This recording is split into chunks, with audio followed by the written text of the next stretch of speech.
Break के बाद एक बार फिर से आपका स्वागत है। एशियन गेम्स में प्रतिमा ने अपनी प्रतिभा दिखाई और देश के लिए ब्रॉन्ज मेडल भी लेकर आई, लेकिन पिछली बार कुछ कमी रह गई थी, एक खलिश रह गई थी। प्रतिमा अभी ब्रेक पे जो बात कर रही थी वो यही बात कर रही थी कि वो थोड़ी कंफ्यूज्ड है एक्टिंग और स्पोर्ट्स को लेकर। प्रतिमा, वो कंफ्यूजन क्यों है? एक्चुअली इसलिए बिकॉज लास्ट टाइम मैं फोर्थ रह गई थी और इस दौरान मुझे एक रियलिटी शो मिला एमटीवी का। उसके बाद लाइफ ही चेंज हो गई। इतना ग्लैमर लोग और वो autographs and blah blah blah, because इस लोग में देश स्पोर्ट्स पर्सन से ज़्यादा एक सेलिब्रिटी को प्रेफर करते हैं। ओके, लेकिन आप जिस राज्य से हैं वहाँ स्पोर्ट्स के लिए जो प्यार है, लोगों के मन में जो मोहब्बत है, क्या वो मोहब्बत अपनी ओर नहीं खींचती आपको? उसी मोहब्बत की वजह से सब कुछ छोड़ के दोबारा मैं अपने गेम पे हूँ। दोबारा मैंने अपने गेम को पकड़ा और कंसंट्रेट किया और खूब मेहनत किया। स्पोर्ट्समैन या स्पोर्ट्स पर्सन के लिए ये कहा जाता है कि यू नीड टू कंसंट्रेट, आपको बहुत ज़्यादा डिसिप्लिन्ड लाइफ जीनी होती है और सुबह उठ के आपके वर्कआउट्स और लेट प्रैक्टिसेस एवरीथिंग। तो ऐसे में ग्लैमर से निकल कर फिर से स्पोर्ट्स पर्सन वाली लाइफस्टाइल में आना कितना मुश्किल था आपके लिए? बहुत मुश्किल था, बहुत ज़्यादा मुश्किल था, क्योंकि ग्लैमर में it's all about makeup and look good and जाना parties and everything. But sports में लाइफ बहुत ही स्टक हो जाती है कि सुबह उठो, प्रैक्टिस करो, सो जाओ and then have food and then rest and then again back to practice and then food and then sleep and okay, तो अब आपने जैसे पहले कहा कि ये खेल थोड़ा महंगा है, तो हरियाणा में बाकी जो लोग हैं जो अफोर्ड नहीं कर सकते हैं इस गेम के लिए, जो स्केट्स हैं उनको ख़रीदना, तो क्या आपको लगता है कि गवर्नमेंट को आगे आना चाहिए, इनिशिएटिव लेना चाहिए और उसके बाद एक ऐसा प्लेटफॉर्म, एक ऐसा इंफ्रास्ट्रक्चर तैयार करना चाहिए जिसके बाद इस स्पोर्ट में भी लोग हरियाणा से भी जो अफोर्ड नहीं कर सकते वो भी आगे आ सकें? बिल्कुल, मैं गवर्नमेंट के लिए कहना चाहूँगी, क्योंकि बहुत सारे हमारे साथ की भी, मेरे साथ की कुछ लड़कियां थी जो पैसे की तंगी से, फाइनेंशियली स्ट्रांग ना होने की वजह से गेम छोड़ गई पहले। मैं लकी थी कि मेरे पेरेंट्स ने मुझे सपोर्ट किया, बट अगर मैं भी नॉर्मल घर से होती तो मुझे नहीं मेरे पेरेंट्स जाने देते, जो मुझे लगता है। बट एक फार्मर के, एक ज़मींदार की बेटी होकर मेरे लिए बहुत कुछ किया मेरे पेरेंट्स ने, जो कि मुझे लगता था कि शायद कभी हो सकता है कुछ प्रॉब्लम, कुछ ना कुछ, मुझे डर लगता था इस बात का। जब शुरुआत की थी उस वक्त मम्मी ने डांटा था, पापा ने डांटा था, या किसी ने रोकने की कोशिश की थी, नहीं यार ये स्पोर्ट तो कम से कम बहुत ज़्यादा पॉपुलर नहीं, स्पोर्ट ही करना है, स्पोर्ट्स में ही आगे आना है, तो कोई और स्पोर्ट्स? मम्मी पापा ने नहीं डांटा, क्योंकि उनको देखता था जब ये फर्स्ट टूर्नामेंट हुआ उसमें मेरा गोल्ड मेडल आया था, तो मैंने सीधा जाते अपने मॉम डैड को हग किया कि मॉम डैड मेरा मेडल आया है। तो they hugged me and they said कि बेटा बहुत गर्व की बात है हमारे लिए, तुम्हारा मेडल आया और हम हर कदम पे तुम्हारे साथ हैं, जाओ और अपनी सारी बुलंदियों को तुम अचीव करो, जो तुम अचीव करना चाहती हो तुम अचीव करो। चलिए, यहाँ से आगे का सफ़र कितना मुश्किल नज़र आता है आपको? क्योंकि एक बार जब आप मेडल लेके आते हैं तो आपसे जो एक्सपेक्टेशंस है, उम्मीदें हैं, वो और बढ़ जाती हैं। देश आपसे उम्मीद करता है कि जब आप अगले टूर्नामेंट में जाएं तो इससे बेहतर परफॉर्म करें। बेहतर परफॉर्मेंस के लिए एक खिलाड़ी के तौर पर और आप क्या एफर्ट्स लगाने वाली हैं अब आगे?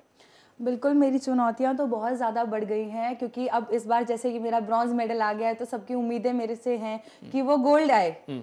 और मैं ये जानती हूँ कि उसके लिए मुझे जितना मेहनत मैंने अब किया है उससे दुगना तिगुना कहीं कहीं ज़्यादा मुझे मेहनत करनी पड़ेगी गोल्ड लाने के लिए। बिल्कुल, जैसे हम स्कूल में जब थे तो उस वक्त हमारे शिक्षक कहा करते थे कि 65% तक पहुंचना बहुत मुश्किल नहीं है, लेकिन फिर 70 से ऊपर जाना हो तो उसके लिए ट्रिपल मेहनत करनी पड़ती है। तो ऐसे में जब आप अपने सामने जो बाकी प्रतिद्वंदी खिलाड़ी जिनको आपने फेस किया एशियन गेम्स में या बाकी टूर्नामेंट्स में आपने फेस किया हो, उनमें सबसे ज़्यादा चैलेंजिंग कौन से देश के खिलाड़ी लगते हैं इस पर्टिकुलर गेम में?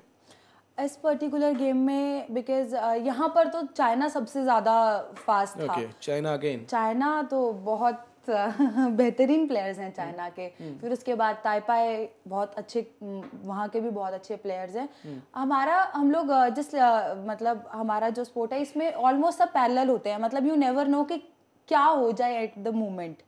सब इतने लेवल के हैं, सब इतने टफ हैं। एक बात बताइए, आप अभी एशियन गेम्स में गई, आपने अपनी टीम की कमान भी संभाली है कई बार, तो एक प्लेयर के नाते आप क्या रियलाइज़ करते हैं जब बाकी देश के खिलाड़ी आते हैं और अपने देश के खिलाड़ी जाते हैं, तो क्या डिफरेंस, बेसिक डिफरेंस आप महसूस करती हैं?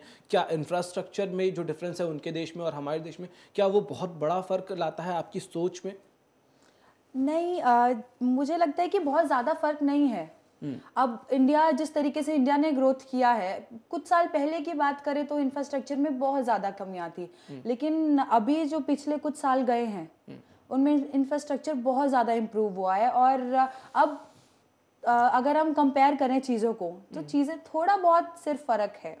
थोड़ा बहुत फ़र्क है। अच्छा, एक बात बताइए प्रतिभा, कि जिस तरह से हम क्रिकेट की बात करते हैं अपने देश में, या हॉकी की बात कर लेते हैं हम अपने देश में, या कुछ और पॉपुलर स्पोर्ट्स की बात कर ले, उनके अलावा जितने भी स्पोर्ट्स हैं, कुश्ती वगैरह, बॉक्सिंग जो है वो अब थोड़े पॉपुलर हो गए हैं तो उस पर ध्यान दे रही है, लेकिन बाकी जो स्पोर्ट है, स्क्वैश की बात कर ले, आपके रोलर स्केटिंग की बात करें, डिस्कस थ्रोन की बात करें, शॉर्ट पुट, जैवलिन थ्रोन, इन तमाम तरह के स्पोर्ट्स की बात करें, तो क्या आपको लगता है यहाँ इंटरनेशनल कोचेस की बहुत ज़्यादा ज़रूरत है? क्योंकि वो एक टेक्निकल ट्रेनिंग जो है वो कहीं ना कहीं उसमें हम पिछड़ जाते हैं क्या? बिल्कुल, मैं आपकी इस बात से पूरी पूरी सहमत हूँ, आपने जो बात कही।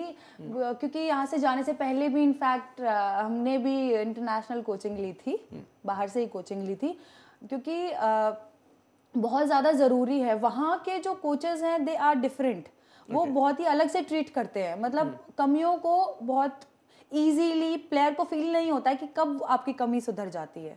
क्या डिफरेंस महसूस करती हैं जब आप खुद से प्रैक्टिस करती थी, मम्मा की देख रेख में प्रैक्टिस करती थी, और जैसे ही आपको एक कोच मिला, तो किस तरह से गेम में वो टेक्निकली क्या डेवलपमेंट हुई, क्या इम्प्रूवमेंट हुई उसमें?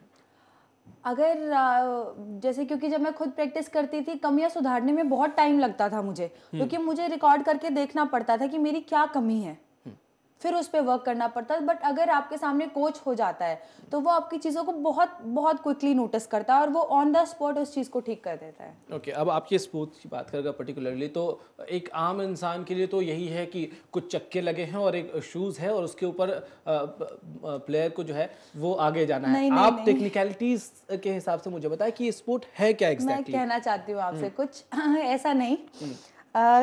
जब मुझे एक्सप्लेन करना पड़ता था, लोग मुझसे पूछते कि होता क्या है ये, हाँ। ठीक है, तो हरियाणा में रह के मुझे बताना पड़ता था कि ताऊ जी, एक जूता होता है, जूते के नीचे पहिए लगे होते हैं और हम उन पहियों को लगा के भागते हैं। तो तब भी कहते नहीं नहीं, दिखा हमें लाके।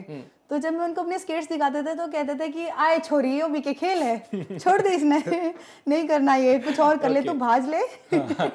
अब जब आप मेडल लेके आ गई, एक आखिरी सवाल आपसे पूछ रहा हूँ, कैसा महसूस होता है और क्या लगता है अब आपके खेल के बारे में, आपके थ्रू आपके आसपास के लोग कम से कम इस खेल को जानने लगे हैं?